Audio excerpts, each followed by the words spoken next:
So I had one joke, and Lindsay struck that one down, so I had a different one. I started running them by. But so the question, the thought is, did you know that Jesus, he can never order a very good steak? Because every time they come to take his order, you can't do this because it's basically hamburger, but he always says, "Well done, my good and faithful servant. My steak should be well done." But well done steak is terrible. It's over medium, not too great. But good steak is always medium rare. Just so you know, you heard it here first. Don't get well done steak, even though that's what. Anyways, that I'll get better one of these days. You know, you'll have to keep putting up with my jokes until then. So maybe one day I'll get better at leading Bible class as well. So we'll just have lots to look forward to in the future. So we're in John 7 tonight, and we're going to just see kind of how far we get without Jason with us. Last time we went through 40 verses, so I don't know. That was optimistic. I kind of just rushed through lots of things. I might try to slow down and give you guys a little more opportunity to speak tonight. But I did keep this slide, but fun fact, I didn't have a whole lot of time to devote to polishing it up so that it's actually something good, so that when Jason comes back, he'll say, "Wow, that is good now," instead of, "Well, that could be good." So maybe next week we'll transform this into something that could be good, but here are the 7 signs. Now, it's going to be interesting because that's going to show up tonight. There are going to be people complaining about what signs Jesus is going to do. Well, here's 7 of them, and this is one of John's main purposes for writing the gospel, to include these signs to show Jesus is who he says, Jesus is the Christ. The first sign is water to wine in chapter 2. The nobleman's son is sick, and Jesus heals him in chapter 4, but again, we saw there that he healed his son while he was walking back to his house. It was not a public miracle, it was a private miracle that was done there. The invalid at Bethsaida, in Roman numeral 5 for chapter 5. Now that story is going to come up again in chapter 7. This is one of the main reasons why people are really fed up with Jesus.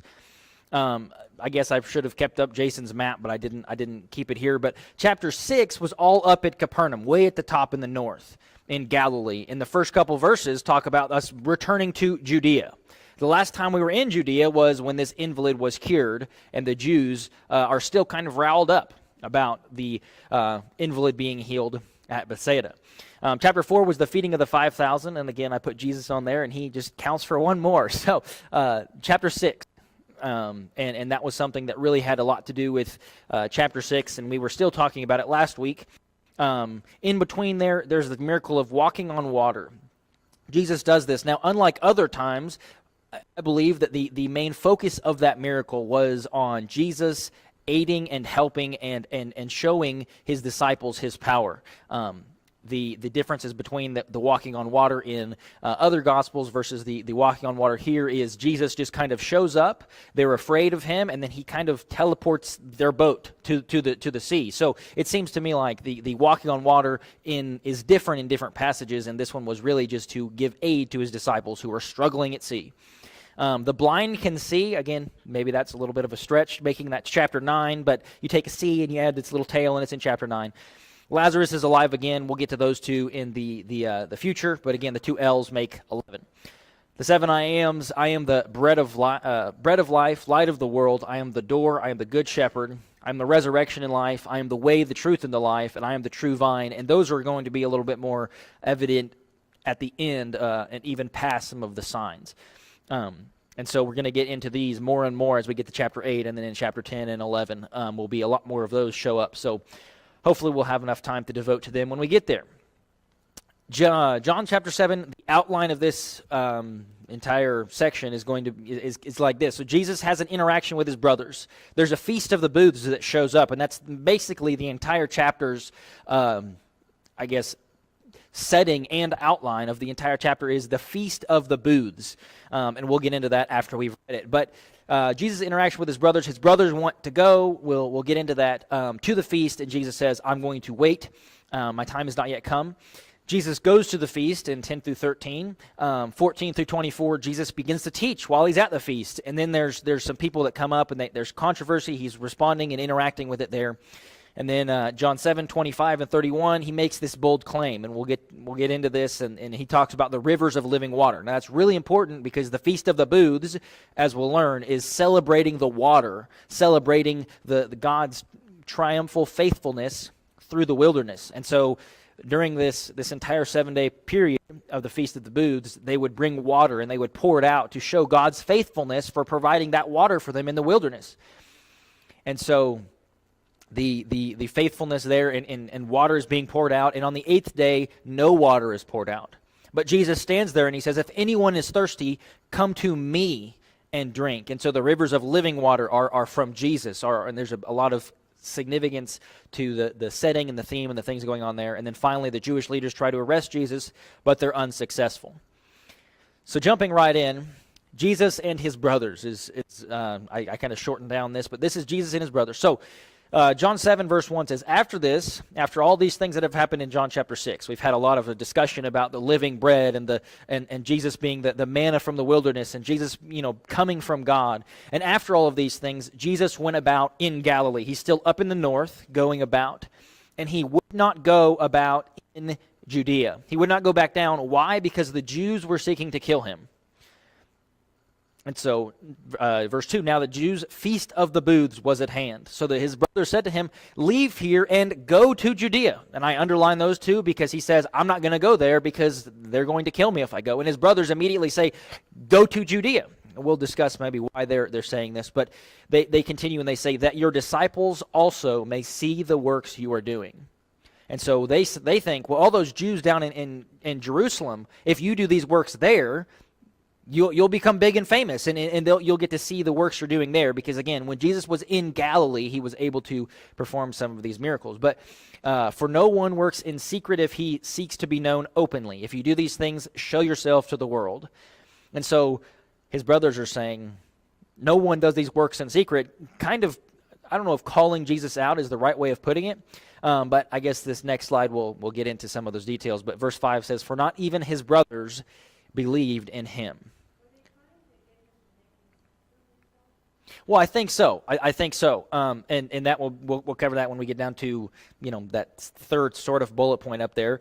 And I think that has something to do with it. But so when it says Jesus will not go about in Judea, that's not a lack of courage, but an awareness of God's plan, and that will continue to show up throughout. It was not his time.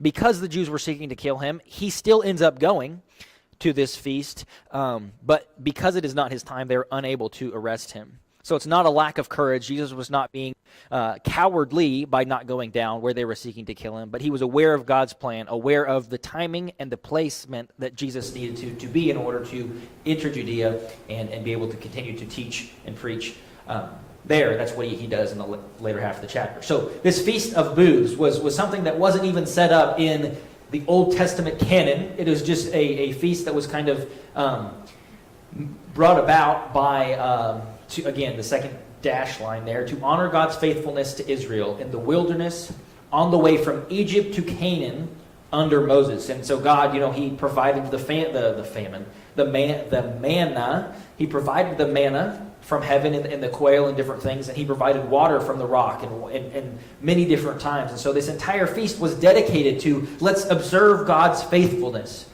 And we're going to do that by bringing some water out, and we're going to pour it on the ground, and that's one of the details that they would do during this 8-day-long feast. But that's one of the important details because it shows God was faithful and provided water for us. And Jesus, again, will say, if you're thirsty, come to me. I am the faithfulness of God. God's faithfulness culminates in me, and yet you're missing the point. So I think that third bullet point, you can't be famous when you hide like this, is I think kind of what the brothers are saying. No one works in secret if he seeks to be known. You're not going to be famous unless you go and show people how great you are. And if you do these things, you should show yourself to the world. If you are so great, then prove it. His brothers were gauging Jesus' success. I know I forgot a little apostrophe to show possession, but Jesus' success based on how the world viewed him. They thought, well, the world isn't all in on Camp Jesus, so you should go down there and either convince them and prove us all wrong that, well, because we don't believe in you, or Go down there and convince us to believe in you then. And so again, we will see this transition, I guess, before the resurrection, well, before the crucifixion and resurrection. His family does not believe in him. There are many times when they show up thinking that he's a madman, of his brother, your mother and brothers are at the door coming to get you because they want to take you home, because they think that you're out of your mind because you're saying these things. And so his brothers were not properly viewing his mission for the world. And I think that they were kind of wanting to be on the, well, my older brother is this great dude, train of, well, Jesus, if you grow in fame, maybe we can jump on the coattails of that and be famous too, or whatever. But again, I see in this statement here, this idea of, well, if you're really all that great, go prove it. And go prove it somewhere that it matters. Have a public statement of your greatness to the people in Judea. Because up here, these Galileans, again, even among themselves, they were viewed as not necessarily second-class citizens, but they were not as great as those who lived in Judea, those who lived closer to the heart of God, closer to the temple. But so, again, you can't be famous, and his brothers were trying to gauge his success based on the world's attitude toward him. But Jesus says to them, he says, my time has not yet come, but your time is always here. Again, I think this is a little bit more of not necessarily jabbing at them, but truthfully saying, your time is always here. You can go wherever you want because the world cannot hate you. The world does not hate you because you think and you act exactly like the world. You have no conflict with the world because you're in their camp. But it hates me because I testify about it, that its works are evil. Again, they were not, I guess Jesus was calling people out and saying, this is evil, this is not right. And so the world hated him, and they wanted to put him to death. But verse 8, so you go up to the feast. I am not going up to this feast, for my time is yet fully come. After saying this, he remained in Galilee. Now, some people will say, well, Jesus says, I am not going up to this feast. And if you read verse 10, it says, and Jesus went to the feast. And so they say, well, Jesus clearly lied here, or was trying to use deception to deceive his brothers into thinking he wasn't going. He didn't take their goading. He went when the time was right for him. That's exactly right. That's why 4 is underlined. Because that word in Greek can be causal. And kind of, because I'm not going up to this feast, because my time has not yet fully come. And so I'm not going up to this feast right now with you because it's not my time to go there. This time is kairos, which can also be a point of time of opportunity, or a point in time of I guess, the seasoned, appointed time that has been prepared is other ways you can translate that idea. But his time, his opportunity to go do this has not yet come. And so he will wait and come later. But again, Jesus was relying on God's timing, not on theirs. They were trying to goad him of, well, you should just go up there and publicly announce your greatness to everyone. And verse 10 says that Jesus went in private. And so, again, that last on the slide is kind of talking to that. But Jesus' brothers were not hated by the world because they blended into it. The world cannot hate you because you follow along and support what they support and do what they do. And the world does not hate you because you just kind of blend in. And I guess a more applicable question for us is, do we feel like we're blending into the world? And paired with that, on the same coin of, have we ever faced any form of the world hating us? Because sometimes I think that we can just kind of become Christians, and then chameleon Christians, where we're just going to blend into the background, and we're not going to make any waves, or not. We've never ever experienced the world, or being in conflict with the world is a good way of putting it, I think. But we've never been in conflict with the world because our Christianity has not yet been bold enough to be like Jesus and speak even in the face of the opposition that he faces. And so I think we can learn to be bold and sometimes even step out in faith when the world is doing evil works, and we instead try to hide from that. But so Jesus was relying on God's timing. Something may be in God's will, but not in his timing at that exact point in time. And so God's will was that Jesus was going to go to this feast, but it wasn't his time to go to the feast right then. And so again, I just thought that was an interesting sentence that I found in one of the commentaries that I found. It might be in his will, but not in his timing yet. So Jesus' brothers were not hated by the world because they blended in. Jesus said, I'm not going up to this feast because my time has not yet come. And later, his time will come. And so we read in verse 10, but after his brothers had gone up to the feast, then he also went up. Not publicly as they would have wanted, but in private. Well, there's two periods up there. That's great. It's just, but in private. Also, double period. Verse 11. The Jews were looking for him at the feast and saying, where is he?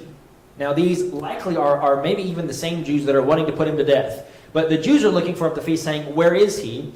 But verse 12. And there was much muttering about him among the people. While some said, he's a good man. Others said, no, he is leading people astray. Yet for fear of the Jews, no one spoke openly of him. So Jesus went to this feast privately, not in the manner they expected, not in the manner they wanted him to, but he still went to this feast privately. And so, I think that can show us that Jesus was trying to operate here according to God's will, according to God's time, and he was not bowing down to their unmet messianic expectations. And I think that's exactly what the people are discussing and muttering about in verse 12. Some is saying he's a good man, and others are saying, no, he's leading people astray. I think that's exactly what they're kind of muttering about is we have these expectations from him. Back in Judea, this was the place that the feeding of the 5,000 happened. They were trying to make him king. Well, let me back up for a second. The feeding of 5,000 was up by the Sea of Galilee, I believe, because he walks across the sea up there. But down in Jerusalem, in Judea, the Jews were still trying to put him to death because of the healing of the man at the pool of Bethsaida. And so they were trying to put him to death, but there were still some there, some people who were likely at the feeding of the 5,000, who were Jews, Jewish men and women, that have made their way to the feast because crowds would gather at this feast. And some were saying, well, I've seen him at the feeding of the 5,000. And he was this great messianic man. I wanted to make him my king. And there are those in the town of Jerusalem saying, well, he was doing things that he should not have been doing on the Sabbath, and we need to put him to death. And so there were these I don't know if bickering is the right word, but these dissenting voices among the crowd. Some saying he's good, some saying he's the Christ, some saying I want to make him the king, some saying he's leading people astray. He's doing things on the Sabbath he should not be doing. But no one spoke openly of him for fear of the Jews. And before we get off this slide, I just wanted to, again, try to bring home one point of us not shrinking away in fear when whomever says this, don't speak of Jesus. Because the Jews, the leaders, the authorities did not want people talking about Jesus. They didn't want to hear Jesus. And so no one was speaking, because I think, some of them knew that the leaders wanted to put him to death, and we don't want to be talking about him lest we be thrown in the same boat. But there might even have been penalties or punishments for people even mentioning the name of Jesus or talking about him or having that discussion could have even gotten them in trouble just by speaking about it. And so for our lives, let's not shrink away in fear of the people saying, leave that Jesus stuff over there. But let's continue to boldly preach and boldly proclaim with the way that we live and with our lips as we are trying to be his disciples and the people who are spreading his word. But so the thing here is there was no middle ground. Jesus is either everything to me, my life, my joy, my all, he's my strength, or he's nothing to me. He's just this, there was this, what is it? I think it's C.S. Lewis's, he's either I can't remember all of the different ways that he puts it, but either Jesus was a madman, the Messiah, or something else. But there was no middle ground. Either Jesus was this good man, this person we want to make king, or Jesus was nothing to me. And I think that's the way that we're called to faith. Of that, when we're called to faith, we're supposed to fully commit to this idea that Jesus is king. Even in the midst of the Jews trying to say, don't talk about him, or the Jews trying to put him to death, we should remain faithful even to Jesus, even in those times. But there's no middle ground. They're either saying he's a good man, the Messiah, or they're saying he's leading people astray. He's a madman. He's not supposed to be doing that. So even they, all these people here, let me back up. Not all of them, because some of them were coming from afar, but that slide's going to come up later. But a lot of the people knew that those in authority wanted to arrest him. They wanted to kill him.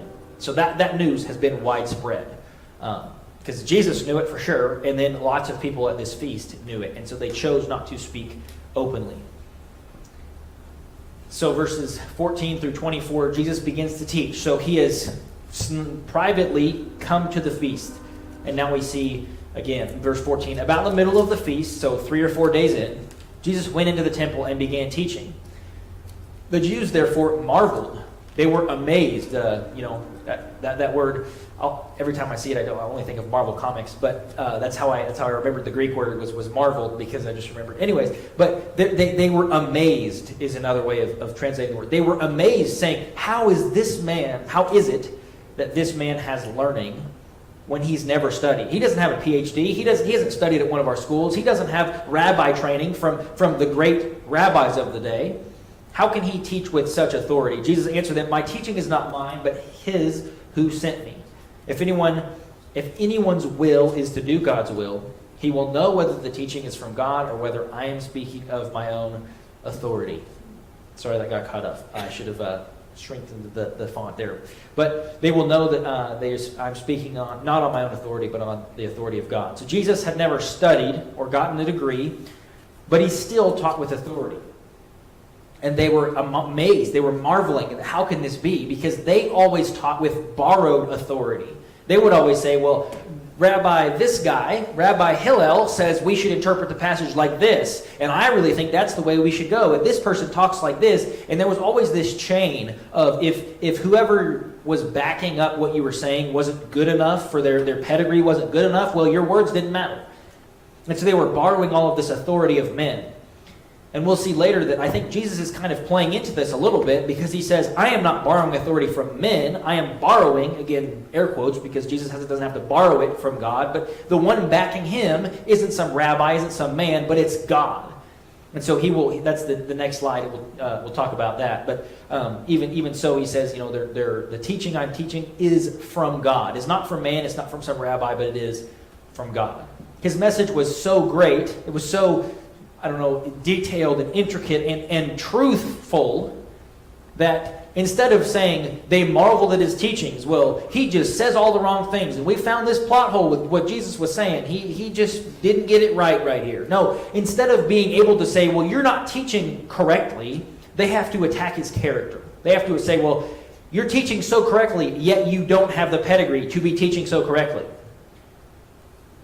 And so I think it's funny that they transfer to attacking his character, his credentials, his pedigree, the where his message comes from, because his message is so right. But his message was from the Father, and therefore it was infallible. They could not find fault within. And so I think that they had to change their tack. If they could have brought him in and arrested him on grounds of, well, you've been using this verse incorrectly, you've been teaching things wrong, and they could bring him in and crucify him for being a heretic, and they actually had claims to do that, that's what they would have done. But they could not have those claims, and so they started to look for other ways to discredit Jesus. But also his message is recognizable by those who do God's will. If anyone's will is to do God's will, he's going to recognize that my teaching is from God. And so, again, I think that Jesus just here is very clearly pointing to, I have authority, and I have a teaching that's not from man, but from God. So verse 18 says, the one who speaks on his own authority seeks his own glory. But the one who seeks the glory of him who sent him is true, and in him there is no falsehood. Has not Moses given you the law, yet none of you keeps the law? Why do you seek to kill me? The crowd answered, you have a demon. Who is seeking to kill you? And so again, verse 18, playing in on that, what he said in verse 17, the one seeking his own authority seeks his own glory. But the one who seeks the glory of him who sent him, if it's a messenger, you're going to listen to the messenger, because the messenger is trying to give glory to someone else, not himself. And so, again, I think he's playing into that human reasoning of, well, if someone's seeking their own glory, well, that's not good, you shouldn't do that. But if you're seeking the glory of someone who has sent you as a messenger, well, that's okay, we'll respond well to your message. And so, again, he uses that to then say, well, I am the messenger for God.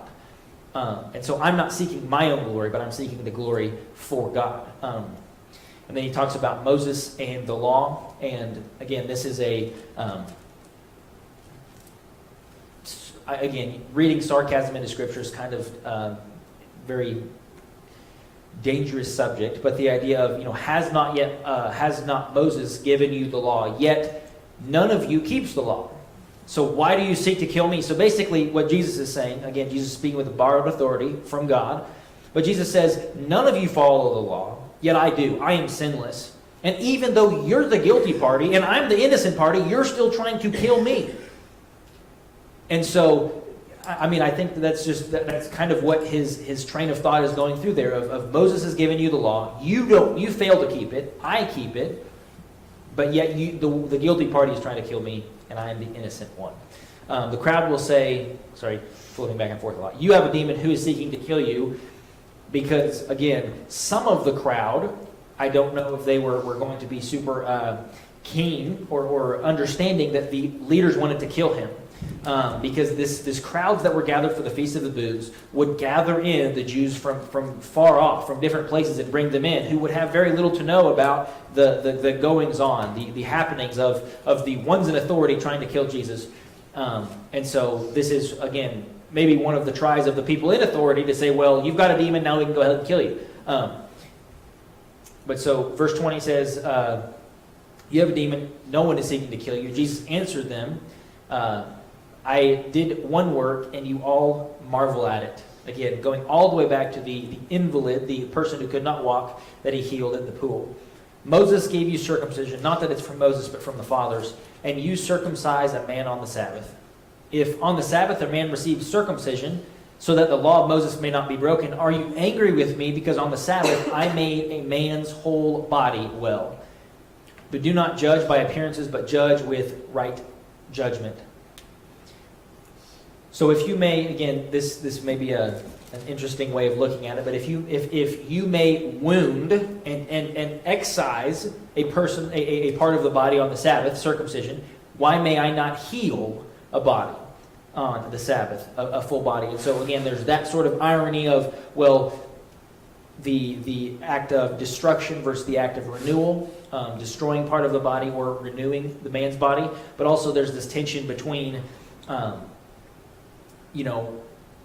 keeping the law so that it may not be broken. You can receive circumcision, but on the Sabbath day, to heal a man from his entire life, you cannot be healed there. And so I think that there's just a lot of different things that are coming to play in that statement, that circumcision is available on the Sabbath, but this spiritual right of trying to purify yourself is available on the Sabbath.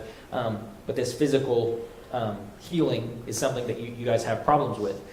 But verse 24 says, do not judge by appearances, but judge with right judgment. And so, do not judge a book by its cover. Hashtag, that's a quote from Jesus. You guys do not judge by appearances. Don't judge a book by its cover. But, on the other hand, judge with righteous or right judgment.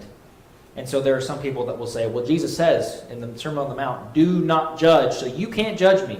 Only God can judge me now. I don't know if you've heard that. But only God can judge me. You're not supposed to judge me. But again, here, Jesus is calling us, and maybe this isn't necessarily a command for everyone, but this idea is do not judge by appearances. Do not say that, well, Jesus, you don't appear to be in power. You don't appear to have all of the wealth and all of the pedigree and all of these things behind your name, the PhDs and the doctorates and the different things. But judge with righteous judgment. Judge what I say and who I am, not based on what I look like, but what I'm doing and what I choose to spend my time doing and saying and teaching. And so Jesus begins to teach and respond to this controversy of these different things coming into play of him healing this man on the Sabbath. So, verse 25 through 31, Jesus will make this bold claim. Some of the people of Jerusalem therefore said, is not this the man whom they seek to kill? And here he is speaking openly, and they say nothing to him.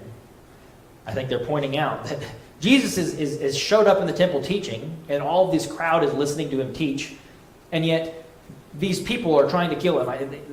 At least to me, this is the thought process behind what John is writing down. Of people see Jesus preaching, knowing this is the guy that all of these people over here are wanting to kill, take him down and arrest him.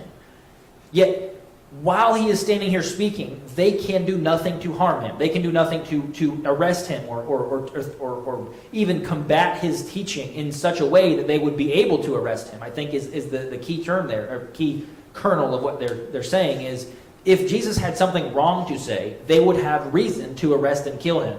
But Jesus didn't have anything wrong to say, and therefore they had no grounds on which to arrest him. And so the crowds, the people of Jerusalem will say, can it be that the authorities really know that this is the Christ? And so I think it's, again, this counter-argument of, well, if they know that he's the Christ, yet they're trying to kill him, well, why can't they kill him right now? Doesn't that lend credit to what he's been saying? Doesn't that lend credit to he is the Christ? They know that. They were trying to kill him, but they can't because he is the Christ. Verse 27, but we know where this man comes from, and when the Christ appears, no one will know where he comes from. So I did something funny with this. I think it was funny anyways, but some of the people of Jerusalem, other translations will say some of the people from Jerusalem. So the native Jerusalemians, or the Jerusalites, or the Jerusalans, I don't know, you pick one of your favorite words up there, the Jerusalans, knew the leaders wanted to kill Jesus. We kind of walked through this before we got to the slide, but they knew the leaders wanted to kill Jesus. But the crowds gathered for the feast may not have known. I don't know if everyone in the crowd knew that. But Jesus was speaking so boldly, even in the threat of the danger that was against him. And this kind of, again, backfired on the authorities because they wanted to put him in prison, but they had no grounds to do that. And so Jesus spoke boldly, even in the threat of danger, and I think that is something that we can take home of, even if there are things that are put in our way, barriers that we have to get past, and even threats against us to speak about Jesus. I think this is something that we should do, is continue to speak boldly. So this last part, this last verse 27, if you read the Old Testament, you will find that nowhere. When the Christ appears, no one will know where he comes from. I mean, on one hand, I do think that's true. Jesus will make, I think, a sarcastic remark earlier, well, you know where I come from, when they don't. And John 1 says, in the beginning was the Word was with God. That's where Jesus comes from. And so no one knows where he comes from because they don't accept him. But they're basing most of this on passages like Malachi 3. It says, behold, I send my messenger, and he will prepare the way before me, and the Lord whom you seek will suddenly come to his temple. The Lord whom you seek will suddenly come to his temple. And so they take this passages like these and say, well, if he's coming suddenly, no one will know where he comes from because he comes so suddenly. And so they have made this extrapolation on extrapolation on extrapolation from the text and said, well, we're not going to be able to know where he comes from because of different texts like this, when I think there might be truth to the statement because no one actually knows, no one actually believes where Jesus comes from, but it's still not something that you will find specific scriptural references to what they're trying to say the Christ is going to be like. And so, again, Jesus is speaking boldly even in the threat of dangers, even in this trying time, and we'll see that they do not have the means to arrest him. So Jesus proclaimed as he taught in the temple, you know me and you know where I come from. And so again, I'm going to close your eyes real quick, go fast. Don't get too confused with all the slide flippings. But this is 27. No one will know where he comes from. And so Jesus, verse 28 says, well, you know me and you know where I come from. I kind of take that sarcastically of, well, no one's going to know where he comes from. Well, Jesus says, of course, you know where I come from. And you know me, you know where I come from. But Jesus will continue to say, I have not come of my own accord. He who sent me is true, and him you do not know. I know him, for I come from him, and he sent me. So they were seeking to arrest him because no one laid a hand on him because his hour had yet to come, or had not yet come. Yet many of the people believed in him. They said, when the Christ appears, will he do more signs than this man has done? So Jesus says, you both know me, or you know both me and where I come from. But did they really? I think that's somewhat sarcastic. I think that, there's a little bit of a... irony to that statement of, well, you know me and where I come from, when they really don't understand where exactly Jesus comes from. And they for sure don't understand and know him specifically as the Christ, as who he is. And so, again, they don't know him truly. They don't know who sent him truly. But again, he is going to continue to say, he who sent me is true, and him you do not know. Verse 29 says, I know him, for I come from him, and he sent me. And I know in this translation, the hims and the he's weren't capitalized, but we're speaking of God.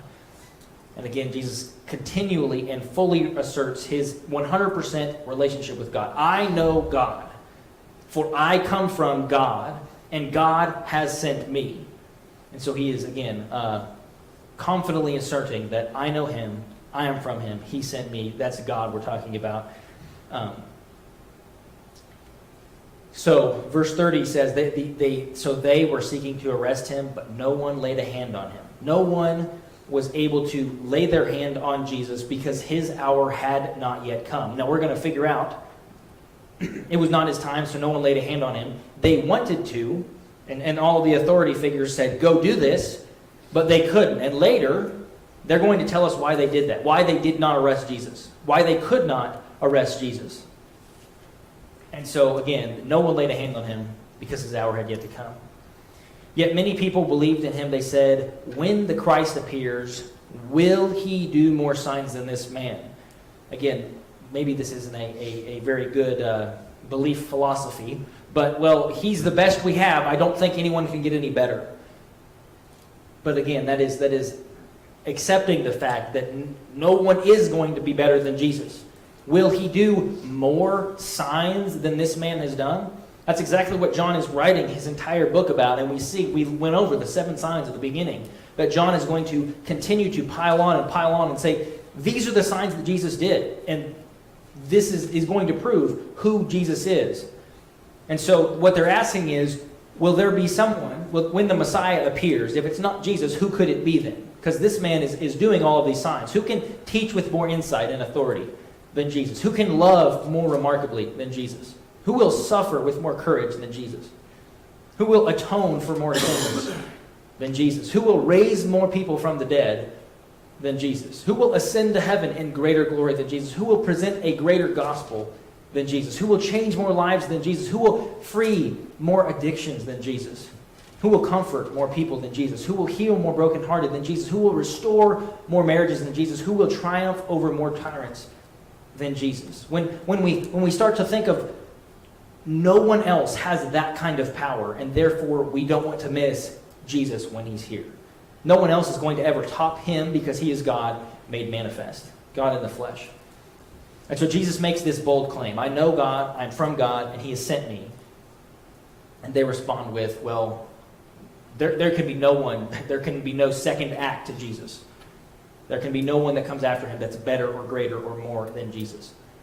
And, I think we see lots of others, not the right word, but other world religions, the people that come after Jesus. Well, they think Jesus is a great guy, but, well, Jesus was the first act, and another figure was the second. And he has more authority and more power, and we should listen to him more than we listen to Jesus. And you see many different religious figures of different world religions pop up like that and say, well, Jesus was a great guy, but this next person, he does more. He is better. He can give us more insight and more truth than Jesus could. But he really can't. And these people hit the nail on the head. No one else is going to follow Jesus or be greater than him. So verse 32, the Pharisees heard the crowd muttering these things about him. They heard the crowd saying, well, he is so great. I don't see how a Messiah or a Christ can come after him and be better than Jesus. And so they sent officers to arrest him. Jesus then said, I will be with you a little longer, and then I'm going to go to him who sent me. You will seek me, and you will not find me. Where I am, you cannot come. So Jesus says, I will be with you a little longer. That is him accepting there's going to be a time when I'm not with you. But it's not this time. There will be a time, there is an appointed time that he will be taken away. And so he substantiates these claims the claims that he's been making about him who sent him. He is in a place that you cannot go. I'm going to go to this person who sent me. Now, they're going to misinterpret this and say, well, he's going to go back off to these towns out in the dispersion. That's where the person who sent him came from, is way out there. He's who sent him. It's an earthly place. But Jesus is saying, I'm going to go back to the Father, where you cannot follow, and you cannot find me, and you cannot come. And so, again, God, is in a place you cannot go and cannot come. So verse 35, the Jews said to one another, where does this man intend to go, that we will not be able to find him? Does he intend to go to the dispersion among the Greeks and teach the Greeks? What does he mean by saying this? You will seek me and you will not find me, and where I am you cannot come. And they're wrestling with this. And so they decided to willfully misunderstand what he is saying. He's been constantly saying, the one who sent me is God. The one who sent me has authority. The one who sent me is God. And I'm going to go to him. And they willfully misunderstand and say, well, this probably means something physical, something earthly, that he's going to go to the dispersion among the Greeks. And so there are scattered Jewish communities outside of the Promised Land, and he's going to go to those places and then teach the Greeks instead of instead of going somewhere that we cannot go and we cannot find him. He's talking about a physical, earthly realm instead of the heavenly realm. So again, they decided to willfully misunderstand, and they thought he was going to go outside of their little bubble, outside of their little holy land, to the scattered communities at large. Verse 37 says, on the last day of the feast, the great day, Jesus stood up and cried out, if anyone thirsts, let him come to me and drink. Whoever believes in me, as the scripture said, out of his heart will flow rivers of living water. Now this he said about the Spirit, whom those who believed in him were to receive, for as yet the Spirit had not been given, because Jesus had not yet been glorified, or Jesus was not yet glorified. Again, now, the last day of the feast. These things are important. The Feast of the Tabernacles lasted 8 days. The Feast of Booths lasted 8 days. All through the first 7 days, water from the pool of Siloam was carried in a golden pitcher and was poured out at the altar to remind everyone of the water God had miraculously provided for a thirsty Israel in the wilderness. It seems that the 8th day there was no pouring of the water, only prayers for water that would remind them that came into the Promised Land, to remind them that this is what God was doing, this is what God was bringing. And so on this 8th day, Jesus will stand up and say, if anyone is thirsty, let him come to me and drink. The faithfulness of God providing water for those in Israel is now the faithfulness of God providing a Christ for those who need spiritual living refreshment, replenishment, and water to come and save them. And so again, this is just as important. He said, so where he does it, he's in the temple courts. When he's doing it on the last day and how he's doing it is all important. This is a loud cry. So last day of the feast, Jesus stood up and cried aloud, if anyone thirsts, come to me and drink. Whoever believes in me, as the scripture has said, out of his heart will flow rivers of living water. And John, I believe this is this is not part of the narrative that John is telling, but it is something that John the apostle is writing in and telling us, giving us as the readers a little bit of insight to what's going on here. He says, now this he said about the Spirit. And this Spirit is talked about multiple different times. There are lots of references to the Spirit being living water. Those who believed in him were to receive, for as yet the Spirit had not been given to him, because Jesus had not yet, or was not yet, glorified. So if we want to, dive into the Spirit for a little bit, we could talk about that. Maybe Jason will do a good sermon on that someday when he understands far more than I do. But the idea is the Spirit was not there yet, but it was promised. And so here's a couple things we know about the Spirit. It was not going to come until Jesus was glorified. It was going to be given by Jesus, because of Jesus, through Jesus, and it was going to be given to those who believe. We're going to receive it. And so those are just a couple of things we can learn about the Spirit. But Jesus calls people to himself to drink, and I think we've kind of already emphasized and highlighted that. So verse 40 through 43, 44, again, this is the attempted arrest and maybe some of the details about what was going on. So when they heard these words, some of the people said, this really is the prophet. Others said, this is the Christ. This is him. But then again, some have said, is the Christ to come from Galilee? Has not the scripture said that the Christ comes from the offspring of David and comes from Bethlehem, the village where David was?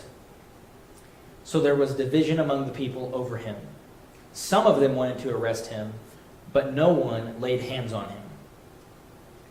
And so we have this again, it mostly comes back to this idea of some people believe and some people were not. I think that, again, these people have some accurate claims. Again, and not knowing Jesus' history, not knowing that he was born in Bethlehem because of the census, because of that great day that Joseph and Mary took that pilgrimage back to his hometown to be registered for the census. They did not know that he was born in Bethlehem. And I don't know how they come up with this idea that he is not from the offspring of David, but Jesus' genealogy clearly includes David. But I think that he comes from Bethlehem, the village where David was, is what they're really honing in on here. Of, well, Jesus, again, those redneck Galileans, can anything good come from Nazareth? All of these different things of saying, well, Jesus, where he comes from, is a valid reason to excuse what he says. He cannot be the Christ. He cannot be the person that we're looking for because he does not have the right credentials. When in reality, on one hand, Jesus does have those credentials, and on the other hand, Jesus says, do not base your assessments of the Christ on appearance alone, but on righteous judgment. And so there was a division among the people over him. There were some people that said, this is the Christ. And there were other people that said, this can't be him. He came from Galilee. But this division is going to be something that will continue, that we'll see even in our day. I mean, I think something that we need to understand as Christians is following Christ is going to cause division. Because there will be people that believe and people that do not believe. Matthew 25 says that there's going to be division one day where the people on the left are going to be separated from the people on the right.